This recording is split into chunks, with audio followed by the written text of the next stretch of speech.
No me digas.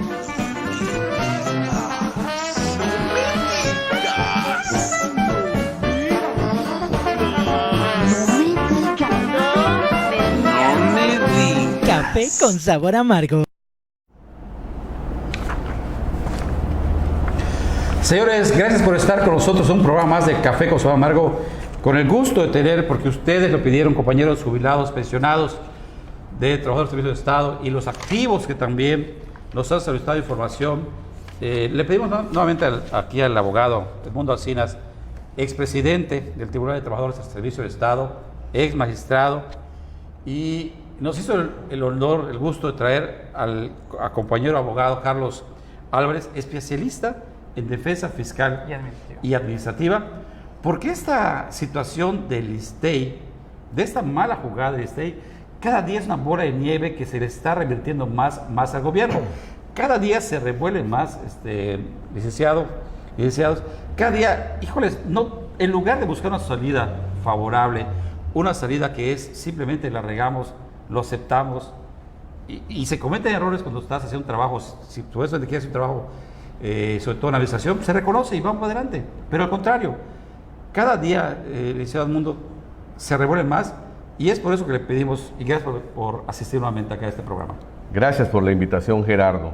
Como comentábamos en la entrevista anterior, el primer problema al cual se enfrenta el ISSSTE, y desde luego los que pertenecemos al ISSSTE, ya sea activos, jubilados y pensionados, es a lo siguiente: al gobierno y administración como está conformado el ISSSTE. En el artículo 110 de la ley del ISSSTE dice que el instituto está conformado por un consejo directivo, por el director general y las unidades administrativas que éste necesite. Pero a su vez, el consejo directivo, que es la máxima autoridad del instituto, está formada por los siguientes consejeros: el gobernador del estado. Primer lugar. Imagínense, el gobernador del estado, el secretario general de gobierno, el secretario de administración de finanzas, el secretario de educación, el secretario de desarrollo social y nada más 2 representantes sindicales, que vienen siendo el que ocupe la representación de la Federación de Trabajadores al Servicio del Estado y el otro, el que nombre la sección 57 del CENTE. No participa ningún otro miembro sindical, de tal suerte que siendo el gobernador del estado, el titular del Poder Ejecutivo, el que propiamente nombra al director general del ISSSTE, pues ya esto nos permite saber y conocer el por qué el ISSSTE, podemos decir que ha sido la caja chica del gobierno del estado y la caja grande de muchos que han sido sus directores o principales directivos de allá. Pero si nos vamos al tema básico que nos ocupa, que es la problemática que estamos enfrentando los que somos pensionados o jubilados, que es el que nos hayan quitado parte del aumento que nos dieron de enero a mayo, es el siguiente. En términos de la propia ley del ISSSTE, que aquí tengo a mano, que ya lo leí y que ya se hace saber porque cualquiera jubilado, pensionado o en activo, porque el activo mañana también podrá ser jubilado y pensionado y sufrirá las consecuencias del menoscabo de sus ingresos. Voy a leer textualmente para que no se diga que se interpretó, pero que no es así al fin y al cabo. Dice así, textualmente, artículo 67 de la ley del ISSSTE: las jubilaciones y pensiones que se paguen conforme a esta ley se incrementarán en la misma proporción que aumente el salario mínimo general. Punto. Seguido, los incrementos surtirán efectos a partir de la fecha en que entre en vigor el referido aumento. ¿Qué significa esto? Que los aumentos para los jubilados y pensionados del ISSSTE no estamos sujetos al capricho, al albedrío, al gusto de lo que el titular del Poder Ejecutivo le quiera incrementar a los jubilados o pensionados o a los trabajadores en activo. Los trabajadores en activo son guiso y aparte porque les pueden incrementar lo que se le pegue la gana al gobernador, porque también los en activo tienen otras compensaciones, tienen otros conceptos que les acrecenta sus ingresos. Pero, insisto, a los jubilados y pensionados, la condición que establece la ley del ISSSTE es que se nos incrementará nuestro de por sí exiguo ingreso en la misma proporción en que la Comisión Nacional de los Salarios Mínimos lo indique. Y para el 2019, dicha comisión determinó el 16.21. O sea, no fue como dice el ayer malamente en una entrevista a la directora de ISSSTE, porque les queremos mucho, porque tenemos ahorro, o sea, por eso, y el gobernador les quiere mucho, por eso a ustedes les dio ese bono, según ella. Definitivamente estás en lo correcto. Aquí no pudo haber un capricho, un gusto. Se dice que el ISSSTE está quebrado y luego nos declara ayer la directora que hubo un ingreso adicional de casi 300 millones y fueron tan dadivosos que por eso se repartió entre nosotros. Sí, ustedes. Mentira, ¿sí? Se nos pagó lo que en justicia y en ley tenía que pagársenos, el 16.1%. Ahora bien, si hoy permitimos y consentimos que nos regresen al 5%, que es lo que se nos pretende dar, como se le ha dado a la base de trabajadores en activo, lo mismo sucederá con nuestras demás prestaciones conexas, lo mismo sucederá con nuestro próximo aguinaldo. Pero ojo y mucho ojo. Se estima que el salario mínimo para el 2020 fluctuará poco más o menos en un 15%, ¿sí? Como establece la Comisión Nacional de los Salarios Mínimos. Esto significará que tampoco nos subirán ese 14, 15 o 16%, sino que se nos dará indebida e ilegalmente lo que se le ocurra al gobernador. Y con esto, nuestros de por sí exiguos ingresos serán mucho menores aún. Si lo permitimos, insisto, si lo permitimos, ¿sí? Se ha cuestionado mucho que el ISSSTE está quebrado. No lo creo porque gente amiga muy cercana a mí ha practicado auditorías al ISSSTE. El ISSSTE tiene muchos activos, tiene muchos pasivos, pero tiene muchísimos activos que están ociosos, que se pueden vender, como los terrenos de OCU, tiene muchos predios, muchas bodegas que no están siendo usados y que no nos brindan ningún provecho. Inclusive las propias tiendas del ISSSTE todo el tiempo tienen mermas y tienen quebrantos y sus precios ni siquiera están a tono con los precios de la calle. En fin, es un gasto más para nosotros. Fíjate que incluso es un tema interesante, saliendo un poquito, referente al activo que es las tierras de OCU. Las tierras de OCU, que ahorita, incluso me están diciendo los amigos, Gerardo, son más de 6,000 millones. Pero el gobernador, la gente del gobernador, las quiere comprar por poquito, porque es una buena ganancia que hay para allá. Ojo, jubilado, esas tierras de OCU les pertenecen a ustedes, porque el fideicomiso se hizo para proteger a los jubilados y pensionados. Es clarito eso. Si ustedes escuchan que va a haber una venta de tierritas de OCU, ese dinero, que son más de 6,000 millones, me dice Gerardo, esas tierras son los que no quieren vender o lo quieren vender barato para que, ¿cómo se llama? Dígame, hace falta dinero. O sea, no puede ser que sea tan maquiavélico. Sí, es correcto, pero sí son muy maquiavélicos. Y te voy a decir por qué. Señores, les voy a decir por qué. No sería la primera vez que pase. Recordemos que el difunto Víctor Cervera Pacheco dejó tremendo filón de tierras en el norte de la ciudad para que forme parte del patrimonio del ISSSTE, y cuando el tristemente exgobernador Patricio Patrón tomó el poder, ¿sí?, esas tierras las dio de regalo a sus cuates o sus amigos y ustedes sabrán a quién es más.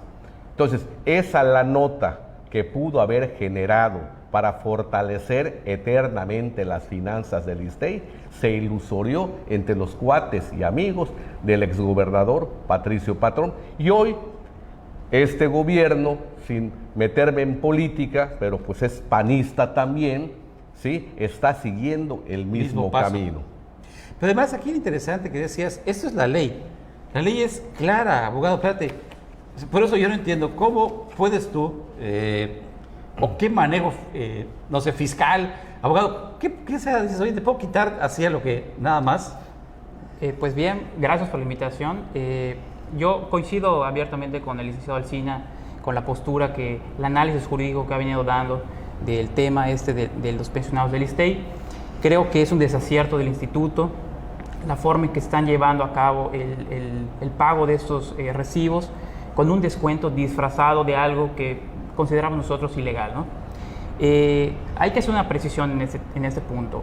El instituto es un organismo público descentralizado, ¿no? Como tal, los actos que emite en relación con los particulares se consideran administrativos, no propiamente laborales. Se manejaba mucho el tema de que pudiera ser materia laboral, ¿no?, el conflicto que se da entre estos, pero realmente es un tema meramente administrativo. Se debe ventilar ante un tribunal de justicia administrativa. La ley orgánica de ese tribunal ciertamente no prevé de manera clara la procedencia cuando se da en relación a las pensiones. Sin embargo, la experiencia, la jurisprudencia y la doctrina nos dan la pauta de que el camino correcto es la vía administrativa. A manera de ejemplo, quisiera mencionar que, por ejemplo, en la materia federal, el Tribunal Fiscal, el llamado Tribunal Fiscal, que hoy en día es Tribunal de Justicia Administrativa, en su ley orgánica sí prevé la posibilidad de impugnar esas resoluciones o estos actos administrativos en un juicio contencioso administrativo. Como ya comenté, la cuestión estatal, pues hay una vaguedad ahí legal que sí nos permite, pues a través de la jurisprudencia, incoar esta vía, ¿no? El juicio contencioso, quiero comentar también que es bastante ágil, ¿no? Y hay un mecanismo para poder hacer valer sus derechos y específicamente poder reclamar el pago de estas diferencias o esta merma que están sufriendo los pensionados. Pero ¿cómo ves tú, abogado, que de pronto dice, y es lo que no entiendo, si hay un presupuesto que ya dio el gobierno, se aprueba el Congreso para el ISSSTEI, hay un presupuesto en el cual tú vas a ejercer? No, si hay un consejo directivo, debería haber un acta del consejo en el cual se deba aprobar si va a ser tan bueno ese apoyo o ese bono a unos jubilados, o simplemente yo porque quiero y lo doy. No hay nada jurídico o legal, o sea, no debe haber un documento que diga sí se los otorgo y se los otorgo por esas condiciones. O sea, pues ya ahorré mucho. ¿O no es? Yo creo que aquí más que eso tendríamos que acudir a algún principio de derecho que es la teoría de los derechos adquiridos. Si observamos, no sé si tenemos el recibo de nómina ¿Sí? de ejemplo, se venía pagando una cantidad con un solo rubro, abierto, como se puede observar es un solo rubro, y casualmente, cuando se da este cambio en el mes de septiembre, se timbra un CFDI de recibo de nómina. Aquí se puede ver que es el pago mensual por la cantidad de 24, un ejemplo. Y posteriormente, cuando se timbra el CFDI... Esos son los nuevos recibos que les empezaron a llegar por vía mail a las personas, ¿cómo se llama?, de septiembre. Incluso le aplican hasta un nuevo concepto que dice allá, reconocimiento por servicio. Bueno, entonces aquí podemos observar que podría ser una maniobra del instituto como para poder disfrazar un descuento, una merma que van pues inclusive impactar al momento del pago de aguinaldos, ¿no? Entonces esa situación más allá de la cuestión presupuestaria, es una obligación del instituto que tiene que respetarle a los pensionados. Y desde luego, si no lo hace de esa manera, como ya estamos viendo que pues va el instituto a hacer un acto de afectación, pues afortunadamente los pensionados tienen el medio de defensa en la vía administrativa para hacer valer esta reclamación. Aquí, incluso me decía otro abogado, ¿se amparan o se pueden amparar federalmente ante ese acto de gobierno? Como lo comento, realmente el amparo es procedente en contra de ciertos actos, por ejemplo, que no tienen medio ordinario de defensa. En este momento, pues los pensionados que se consideren lesionados en sus derechos podrían acudir a un juicio contencioso, previamente hacer una solicitud formal al instituto y plantear cuál es la problemática o cuál es el derecho que ellos consideran que se les tiene que resarcir. En ese supuesto, el instituto tiene que contestar esa solicitud en un plazo no mayor a 3 meses. Posteriormente, puede ser que el instituto no conteste, ahí se activa una ficción jurídica que se llama negativa ficta y posteriormente, ahora sí acudir al juicio contencioso previo al amparo. Pero a través de el artículo 8 constitucional, que es el derecho a petición, me deben de costar más rápido, ¿no? Sí, exactamente. Como bien dices, el derecho a petición, en ejercicio del derecho a petición, se formula la solicitud. Únicamente que en materia administrativa la ley sí le da la oportunidad a la autoridad para contestar en un plazo máximo de 3 meses. Sin embargo, esto puede ser agilizado a través de un amparo, efectivamente, por violación del derecho a petición, porque se considera, hay criterios de juzgados que no debe tardar o demorar más de 3-4 días en emitir una respuesta tan sencilla a esa situación, ¿no? Por aquí en la situación, licenciada Sina, que decías que ellos hábilmente quieren llevar un proceso legal como si fueran normal, ¿no? Y era la preocupación de muchos. Oye, ¿creen ellos que llevar 3-4 años la gente se va a cansar? Sí. No entienden que se va a cansar, pero cada día que dicen nos están quitando, nos están robando, no solo el dinero, sino su tranquilidad, les está afectando a las familias, como el caso que me está diciendo de la persona, este abogado, en el cual se ve que recibe 3,000 pesos en su jubilación y de pronto dices, oye, ¿qué hago con eso que recibe ahorita? ¿No? Eso es lo más grave, ¿no? Bien, yo quiero ser un poco más abundante en el tema. Para comenzar, mucha gente nos ha llamado y gracias a tu intervención definitivamente llamadas hemos recibido. Sí, yo les digo a mis amigos y personas, porque como soy pensionado, pues tengo muchos amigos, ¿sí? Que seamos prudentes de la manera siguiente. Primero, que sigan con su manifestación, pero que comiencen a agruparse, porque como dice aquel legendario eslogan, ¿sí? La unión hace la fuerza. Pero también debemos ya con esa organización o en lo individual comenzar a hacer lo que el licenciado Rodríguez Álvarez nos dice.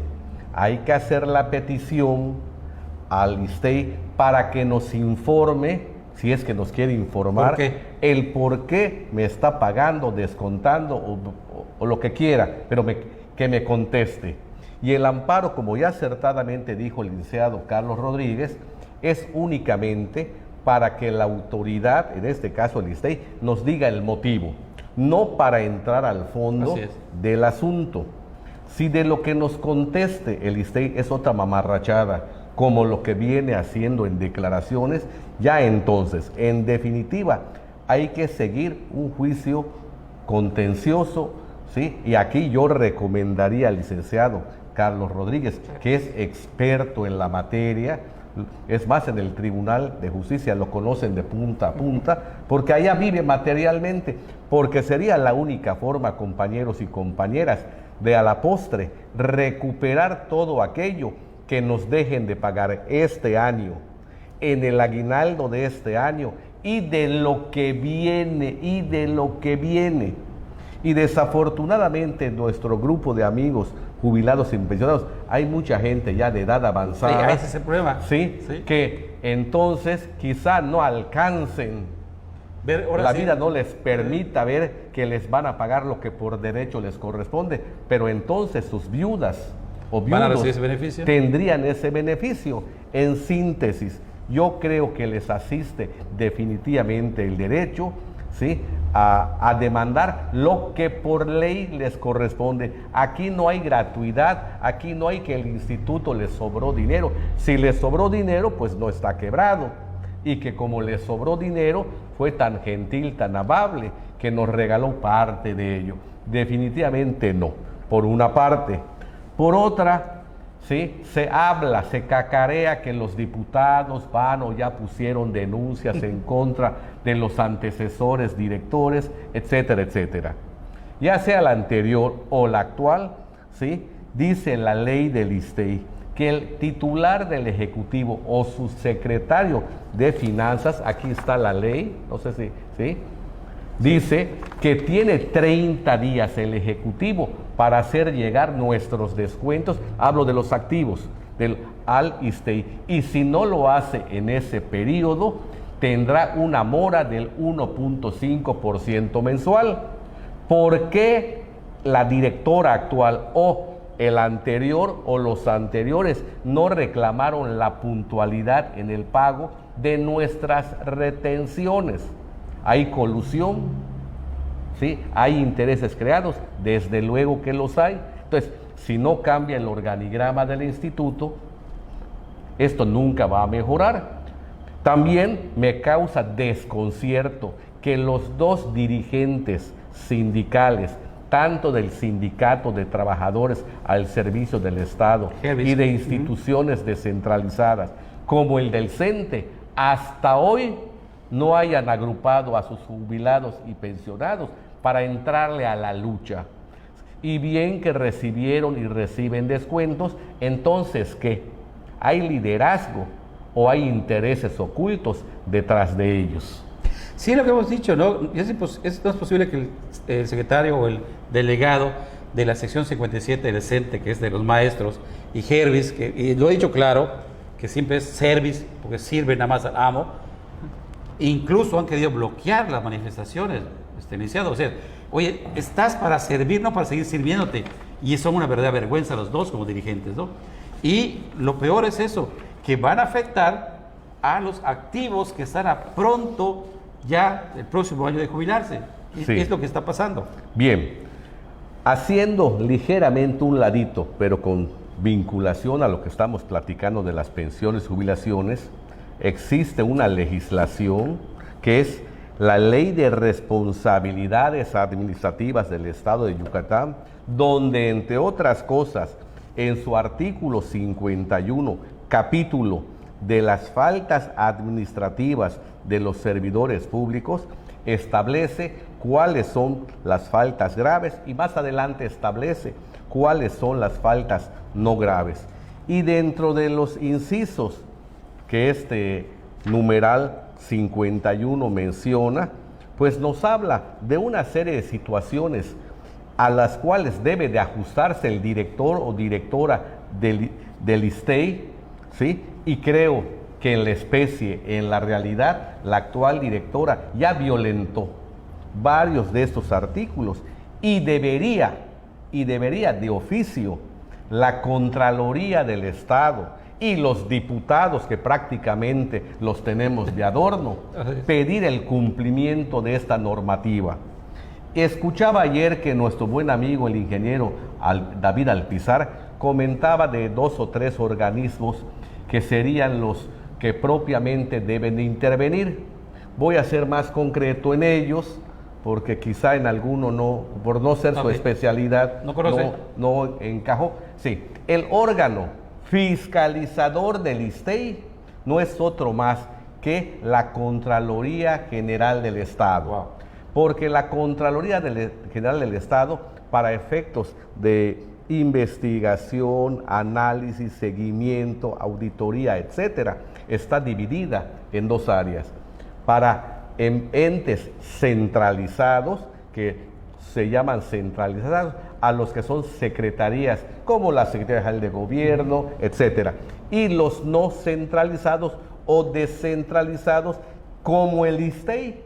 Entonces, yo recuerdo que en diversas ocasiones se fiscalizó por parte de la Contraloría al ISSSTEI, se detectaron faltantes, desvíos y demás, pero al fin y al cabo no sucedió nada. Entonces creo que el primer órgano responsable de oficio de la revisión, cuentas, fiscalización, etcétera, patrimonio y todo, es la Contraloría y no la SEI, como se comentó ayer. Perfecto. Y desde luego ese consejo debe ciudadano ayudar, coayudar. debe trabajar, Ajá, ni siquiera nada más. coayudar, hacer su trabajo y rendir cuentas claras. Pero el problema de acá, lo hemos dicho, por desgracia, tienes un contralor que no ha rendido cuentas. Pero que depende del Ejecutivo. Exactamente. Y el Ejecutivo Digo, es el titular de este Consejo. así es, entonces, ¿a dónde vamos? Ese es el problema, ¿no? Que es un círculo vicioso, ¿no? Pero Y el Consejo Ciudadano de que se comentó gratamente ayer, ¿dónde está para que también intervenga? la COMEI, la CODEI, derechos humanos. Porque el famoso vicefiscal anticorrupción, hasta hoy autónomo ahora. y autónomo inclusive, hasta hoy, labor profusa, limpia, honesta y transparente por parte de él, con el respeto que me merece el licenciado Goff, no vemos claro los ciudadanos. Aquí lo importante, licenciado, y qué bueno que estás explicando la situación de los pensionados, es tanta la desesperación, de veras, de ver tanta gente que habla por teléfono, que dicen, ¿qué hacemos? Me da mucho gusto que hayas venido, que les digas, oye, señores, que es importante el trabajo jurídico, porque por desgracia no hay voluntad política. Porque también como de voluntad Definitivamente, política, esto sí. no camina por intereses mezquinos y falta de voluntad política. A mí me gustaría, y no sé si es comercial esto, que el licenciado Sí, nos dé su Carlos teléfono y todo. Rodríguez nos diera su dirección, teléfono, para que toda aquella gente que crea que ya es el momento oportuno de demandar, de dar ese salto para que la autoridad cumpla con lo que lo obliga la ley, nada más, ya punto. se aboque a ello. Y un servidor, como para los que me conocen, también les daré mis datos, si así me lo permite Por favor. la audiencia, con la finalidad de coadyuvar con esta lucha. Soy pensionado, compañeros y compañeras, como ustedes. A mí también me descontaron y estoy esperando que venga mermado mi aguinaldo también. Y estoy casi como pitonizo pensando que el incremento salarial que determinará la Comisión Nacional de los Salarios Mínimos para el año que viene va a ser muy superior al 5%, lo calculo como al 15%, y nos van a pagar lo que se le ocurra al gobernador del estado. Señores, aquí vamos a poner en este programa los teléfonos y dirección tanto del abogado, y su abogado nos los permite, para que la gente que quiera, vale la pena, ya no se dejen, ya sabemos que hay mucha gente que dice, oye, es que es pelear contra el gobierno. No es pelear contra el gobierno, eso es por sus derechos, por la gente que como decían, mi mamá, yo tengo que verla, este dinerito me servía para las medicinas de mi mamá, o para llevar a terapia, para el taxi o para el camión. Señores, gracias por estar de nuevo con nosotros. Abogado, gracias. A ustedes por la Y invitación. pondremos el teléfono, dirección allá abajo. Muchas gracias, hasta la próxima. Gracias. No me digas. No me digas. No me digas.